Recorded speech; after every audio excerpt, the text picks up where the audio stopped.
ಎಲ್ಲ ಧರ್ಮಗಳವರಿಗೂ ಅನ್ವಯವಾಗುವಂತೆ ಸಮಾನ ನಾಗರಿಕ ಸಂಹಿತೆ ಮಸೂದೆಯನ್ನು ಮುಖ್ಯಮಂತ್ರಿ ಪುಷ್ಕರ್ ಸಿಂಗ್ ಉತ್ತರಾಖಂಡ್ ವಿಧಾನಸಭೆಯಲ್ಲಿ ಮಂಡಿಸಿದರು. ಸಂವಿಧಾನದ 44 ವಿಧಿಗೆ ಅನುಗುಣವಾಗಿ ಎಲ್ಲ ಧರ್ಮ ಮತ್ತು ಸಮುದಾಯಗಳವರು ಒಂದೇ ಕಾನೂನು ಅನುಸರಿಸಬೇಕು ಎಂಬುದು ಮಸೂದೆಯ ಮುಖ್ಯಾಂಶ.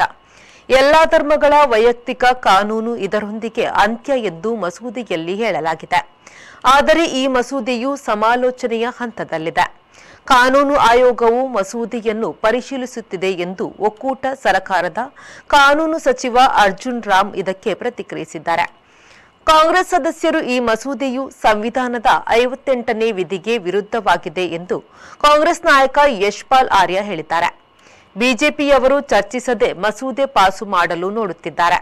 ಅದಕ್ಕೆ ಅವಕಾಶ ಕೊಡುವುದಿಲ್ಲ ಎಂದು ಕಾಂಗ್ರೆಸ್ ಶಾಸಕರು ಹೇಳಿದ್ದಾರೆ.